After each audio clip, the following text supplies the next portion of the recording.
할렐루야. 함양제일교회 교회 여러분, 하나님의 크신 평강이 여러분의 삶에 늘 함께하기를 소망합니다. 함께 보실 말씀은 누가복음 6장, 7장이 되겠습니다. 6장을 보면 예수께서 12제자를 택하여 사도로 세우시는 장면이 나옵니다. 마가복음에도 예수님이 12제자를 세우시는 장면이 나오지만 누가는 여러 제자들 중에 12를 택하사 그들을 사도로 부르시고 이렇게 기록을 하고 있습니다. 마태, 마가와는 좀 다르게 표현을 하고 있는 것이죠. 또 누가는 예수님이 제자들을 12를 세워서 사도로 택하기 전에 산에 올라가셔서 밤이 맞도록 기도하시고 날이 밝을 때에 아침에 제자들을 불러서 그중 12를 택하여 사도로 세웠다, 이렇게 기록하고 있습니다. 예수님이 기도하시는 모습을 참 자주 기록으로 남기고 있지요. 예수님은 사람들이 모여들면 말씀 전하시고 또 따로 한적한 곳에 가셔서 기도하시기를 즐거워하시고, 특별히 이제 아주 중차대한 상황들을 앞에 두고 계시면 아주 정말 깊은 기도를 하셨어요. 겟세마네 동산에서는 땀방울이 빗방울이 되도록 기도하지 않았습니까? 참 기도하기에 힘썼던 예수님이심을 우리는 생각해야 됩니다. 예수님이 12를 사도로 세우셨는데요. 이 사도는 헬라어로 아포스톨로스입니다. 말하자면 이제 대리인, 대사 이런 뜻이죠. 당시에 황제에게 정권을 부여받은 정권 대사를 아포스톨로스라고 했습니다. 왕을 대리하고 왕을 대표하는 그런 사람이지요. 왕이 권세를 부여해 준 사람이고 왕의 어떤 심부름, 왕의 그 명령을 가서 그대로 전달해야 되는 사람이 사도지요. 예수님은 12제자를 사도로 삼았습니다. 이 사도들은 예수 그리스도의 대사지요. 그분이 부여하신 사명을 받은 자들입니다. 부활의 증인으로 복음을 전하고 교회 공동체를 세워서 교회를 통해서 예수 그리스도가 어떠하신 분인지를 교회를 통해서 나타내야 될 사명을 받은 자들입니다. 그래서 사명을 부여받은 무리, 그게 사도지요. 예수님의 대리인, 예수님을 대표하는 자, 예수님께 정권을 부여받은 자, 예수님께 사명받은 자입니다. 그래서 너무나 귀하기 때문에 밤이 새도록 이 일을 결정하시기 전에 밤이 새도록 기도를 하셨구나 하는 것을 알 수 있습니다. 예수님도 그토록 기도하셨는데 우리 같은 자들이 기도 없이 또는 그저 형식적인 기도로 우리가 살아간다면 참 걱정스러운 일이다 하는 생각이 듭니다. 누가는 팔복에 대한 예수님의 가르침도 마태와 마가와 조금 다르게 기록합니다. 마태와 조금 다르게 기록합니다.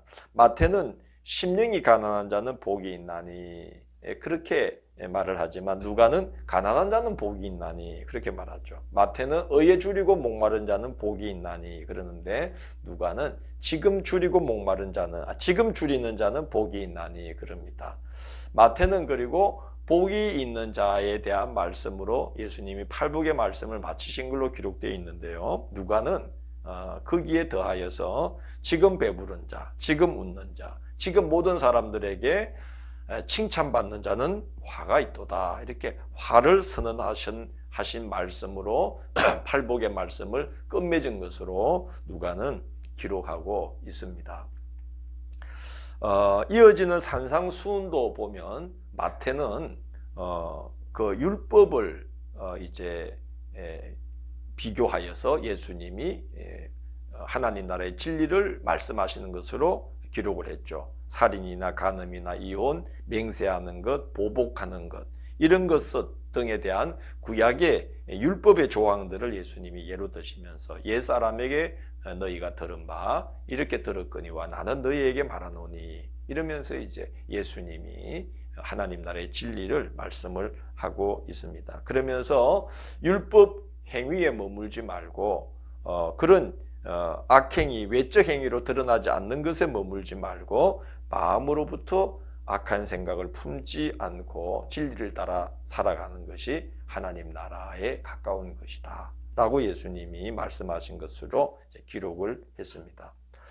누가는 율법을 대조하지를 않고 예수님이 그렇게 율법을 대조하여 말씀하신 것으로 기록하지 않고 하나님 나라의 백성에게 요구되는 그런 절대적인 사랑과 자비의 실천, 그리고 타인에 대한 비판을 하지 말 것, 용서와 관용을 베풀 것, 이런 말씀을 하신 것으로 누가는 예수님의 산상수훈을 이렇게 짧게 요약을 해서 정리하여 기록을 해 놓았습니다.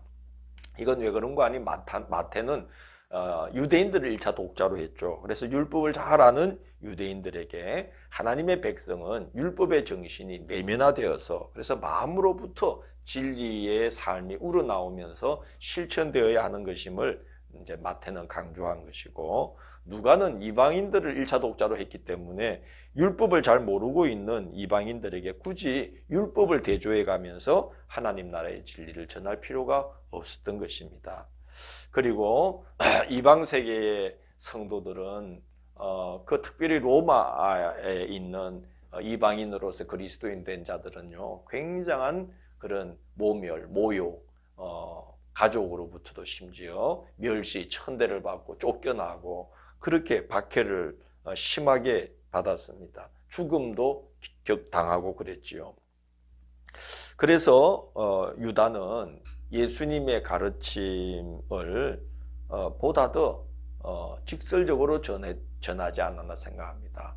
심령이 가난한 자가 아니라 지금 가난한 자지요. 의에 줄이고 목마른 자가 아니라 지금 줄이고 배고픈 자지요. 또 예수님 때문에 핍박을 받고 있고 미움을 당하는 그러한 자들, 그죠? 그러한 자들이 복이 있다. 하늘의 상이 크다라고 예수님이 말씀하셨다라고 이제 누가는 기록합니다. 늘 박해와 폭력과 멸시, 모욕, 그리고 극심한 가난에 시달리고 있었던 그 이방인 성도들에게 이런 예수님의 가르침은 큰 위로가 되지 않았겠습니까? 지금 가난한 자, 지금 줄인 자, 지금 예수님 때문에 모욕당하고 있는 자는 하늘의 상이 크다. 그렇게 누가는 예수님의 팔복의 말씀을 전합니다. 그리고 참 이어지는 산상수훈도 보면 그 박해 중에 멸시, 모욕, 폭력에 시달리던 초대교회 성도들이 이 예수님의 가르침이 얼마나 크나큰 또 도전이 되기도 했으며 어떤 위로와 소망이 되지 않았을까. 그래도 이렇게 예수님 말씀처럼 살아야지 하는 큰 그런 등대와 같이 빛을 비춰주고 큰 정말 든든한 기둥처럼 그들을 받쳐주던 생명의 말씀이 되었을 거라고 생각합니다. 왜냐하면요, 원수를 사랑하며 너희를 미워하는 자를 선대하라 그랬어요. 너희를 저주하는 자를 위하여 축복하며 너희를 모욕하는 자를 위하여 기도하라 그랬어요. 늘 주변에 그리스도인들은, 특별히 이방인 그리스도인들은 가족으로부터도 모욕을 당하고 너 왜 갑자기 그런 신앙을 갖게 됐냐, 그렇게 모욕을 당하고 저주를 받고요, 미움을 당하고 그랬습니다. 근데 예수님은 그러한 자들을 선대하라, 사랑하라, 위에서 기도해 주라, 축복하라, 입뺨을 치는 자에게 젖밤도 돌려대라 그러십니다. 내 겉옷을 빼앗는 자에게 속옷도 거절하지 말라 그랬어요. 마태는 보다 더 완곡하게 표현했죠. 겉옷을 달라 하는 자에게 속옷도 주며 그랬지 않습니까? 심지어 누가는 이런 표현도 씁니다. 예수님의 말씀을 이렇게 기록해 놨습니다. 내 것을 가져가는 자에게 다시 달라 하지 말며. 그러니까 막 빼앗기는 일들이 다반사였던 거예요. 그게 초대교회 성도들이 특별히 이방인 성도들이 겪던 그런 고난이었습니다. 마태복음에는 그런 말씀도 기록되어 있죠. 오리를 가진 자에게 심리도 가줄 것이며, 이건 다반사로 겪던 일이죠. 이렇게 기독교인이 되면은 어떤 사회적인 보호 장치가 없어집니다. 그러니까 강제 노역에 그냥 무작위로 막 착출되는 거죠. 밤에 자고 있는데 로마의 병사가 들이닥쳐가지고 끌고 나가면서 한 올이나 되는 그런 노역의 현장으로 끌고 갈 때에 막 욕하고 원망하고 저주하고 그러지 말고 심리도 기꺼이 가줄 마음으로 가라는 거죠. 그래야 그 시대의 만연한 죄악과 폭력을 정말 진리로서 이길 수 있는 것이다. 그렇게 해야 너희가 그런 고난 중에도 하나님의 나라를 살게 되며 하늘의 상을 준비하게 되는 것이다 하는 것이 그런 것으로 이 초대교회 성도들에게는 예수님의 산상수훈이 와닿지 않았겠습니까? 그래서 누가는 이제 그렇게 그 초대교회 성도들, 특별히 이방인 성도들을 염두에 두고 예수님의 말씀을 그렇게 보다 더 직설적으로 표현을 하게 됐다는 생각이 듭니다. 누가만의 또 독특한 기록이 있지요. 누가 다른 복음서에는 나오지 않는 기록인데요. 나인성 과부를 살리시는 그런 이제 이야기입니다. 그게 이제 7장에 나와 있는데요. 나인이라는 이 성은 갈릴리 지방의 아주 작은 마을이었어요. 예수님이 그 마을에 가셨는데 거기 이제 한 운구 행렬이 나오고 있었습니다. 보니까 죽은 사람은 한 어머니의 독자인데 그 어머니는 과부였다는 거예요. 근데 그 과부를 보자, 또 그 아들을 죽은 독자를 보자 예수님 마음이 심히 아파서 그 여인을 불쌍히 여기셨다고 기록되어 있습니다. 헬라 원문 뜻대로 표현하자면은 그 예수님의 마음이 창자가 끊어질 듯 아파하셨다 하는 것이죠.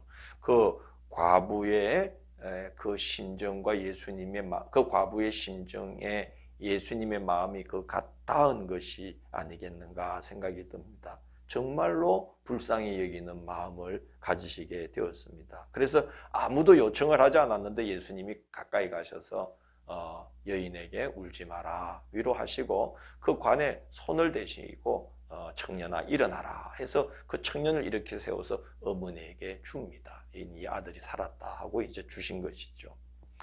관에 손을 대었다는 건 너무 놀라운 기록입니다. 왜냐하면 관은 시체가 들어있기 때문에 당시 유대 사회에서 기피해야 될 대상 1호입니다. 왜냐하면 시체는 부정한 거였어요. 그래서 절대로 거기 가까이 하면은 안 되었습니다. 그러나 예수님은 여기 죽은 이 사람은 부정하게 여기거나 기피해야 될 대상이 아니라 불쌍히 여겨야 되고 자비를 베풀어야 할 대상이라는 것을 보여주시는 거죠. 그래서 관에 손을 대시고 청년을 이렇게 세우십니다. 예수님이 병자들을 고치실 때도 보면 그냥 말씀으로만도 고치시기에 충분하신 능력을 가지신 예수님이신데 예수께서 병자들 고치실 때 보면 어루만져 주십니다. 그래서 이 병자가 하나님께 저주를 받아서 부정하게 된 그런 자들이 아니다. 오히려 하나님의 큰 사랑과 은혜가 이들에게 임해야 될 대상이다 하는 것을 예수님이 보여주셨죠. 당시의 율법 교사였던 랍비나 바리새인들과는 생각하는 것이 완전히 달랐던 예수님이십니다. 눈이 밝으신 분이지요. 그래서 온몸이 밝으신 것이죠. 서기관과 바리새인들 예수님이 그 염두에 두시고 그런 말씀했지 않습니까? 눈이 어두우면 그 어둠이 얼마나 심하겠느냐. 온 인생이 어두워진다는 거죠. 상황을 보여주는 또 한 사건을 누가는 기록해 놨습니다. 이 사건도 누가복음에만 기록이 되어 있죠. 7장 36절부터 나오는 말씀인데 한 죄 많은 여자가 예수님께 향유를 붓는 사건입니다. 예수님이 이제 예수님을 한 바리새인이 식사 자리로 초대합니다. 이건 참 사실 의외의 일이죠. 늘 이렇게 예수님을 이렇게 비방하고 예수님을 정죄하기 이렇게 열심히 했던 바리새인들인데, 이 바리새인이 예수님을 식사 자리에 초대합니다. 그런데 이 사람 역시 예수님을 시험하여 책잡기 위해서 식사 자리에 초대했다는 것이 드러납니다. 왜냐하면 동네에서 죄 많기로 소문난 한 여인이 예수님이 식사하시는 자리에 찾아와서 예수님께 향유를 붓고 눈물로 예수님의 발을 적시면서 머리털로 닦아줬어요. 그러자 이 바리새인이 그럼 그렇지, 그리고는 속으로 생각하기를 이 사람이 정말 선지자라면 자기를 만지는 이 여자가 누구며 어떠한 자인지, 즉 죄인인 줄 알지 않았겠느냐 하면서 이 바리새인이 이제 예수님을 이제 책잡으려고 하는 것이죠. 죄인이나 창기, 세리, 병자는 이 바리새인이 이렇게 보고 있듯이 부정한 자로 여겨졌던 자들입니다. 하나님께 저주를 받아서 삶에 하자가 생긴 그런 부정한 자들이죠. 그래서 이런 자들과 접촉할까 봐 이 유대인들은 외출했다가 돌아오면 팔뚝까지 반드시 손을 씻습니다. 우리가 예수님이 성전을 마당을 깨끗게 하신 사건을 보면 성전에 제사 드리는 그 제물로 쓰일 그 짐승은 반드시 성전에서 판매하는 것으로 사게 하지 않았습니까? 왜냐하면 제사 드리는 자가 제물을 갖고 오다가 혹시라도 부지 중에 부정하게 여기지는 자들과 접촉할까 봐 그랬던 겁니다. 그래서 참 그렇게 어처구니 없는 제도가 만들어지게 되었던 것이죠. 이 종교라는 것이 왜곡되고 또 병들면 이렇게 사람의 생각과 이 시각을, 이 눈을 병들게 만들어 버리는구나 하는 것을 알 수 있습니다. 예수님 당시의 신앙이라는 건 정한 것과 부정한 것을 가려내는데 온통 집중을 하고 있었어요. 얼마나 안타깝습니까? 사랑만 하기에도 시간이 부족한 인생인데 그 짧은 인생을 정한 것과 부정한 것을 가리고, 부정한 자들은 죄인이라고 정죄를 하고 그렇지 않은 자기들은 의인이라고 또 교만하고, 이런 어처구니 없는 종교적 상황이 되었던 것입니다. 그런데 예수님은 이제 이 바리새인의 이름을 부르며 시모나 하고 이름을 부르면서 이 여인이 지금 하나님 앞에 얼마나 크게 용서받고 있는 줄 아느냐. 절대로 너가 보듯이 부정한 자가 아니다. 죄인으로 정죄할 자가 아니다. 하나님께 크게 지금 용서받고 있다. 크게 사랑받고 있다. 그렇게 이제 말씀하면서 예수님을 그렇게 섬기는 그 자체가 이미 하나님께 크게 사랑받고 있음이 아니겠느냐.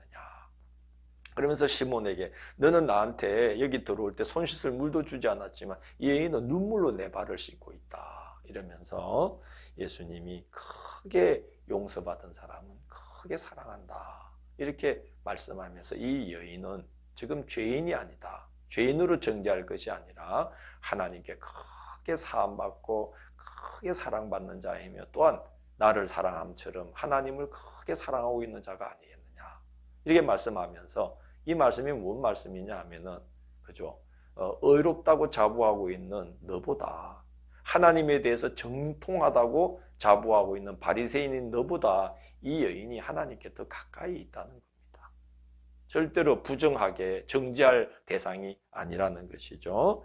그러면서 예수님은 그 여자에게 내 믿음이 너를 구원하였다라고 선언하십니다. 저주받은 부정한 자가 아니라 사랑함으로써 용서받고 하나님의 구원을 경험하게 된 사람이다 하고 예수님이 선언해 주신 것입니다. 자, 오늘 말씀에서는 정말 그렇게 참 예수님이 죄인으로 지목된 자들을 바라보시는 그 정말 건강하시고 온전하신 그 시선, 그리고 그 비참한 상황에 처한 여인을 불쌍히 여기는 그 마음, 그래서 그 부정하게 여겨졌던 그 관까지도 만지시고 또 그 가정에 그 새로운 희망을 심어주시는 그 예수님의 모습을 저희들이 봅니다. 그리고 제자들을 세우셔서 또 또 사도로 세우시는데 그 전에 밤이 새도록 기도하시는 하나님의 뜻을 받들기 위해서 밤을 새워가며 기도하시는 예수님의 이 모습을 오늘 우리가 볼 수 있습니다.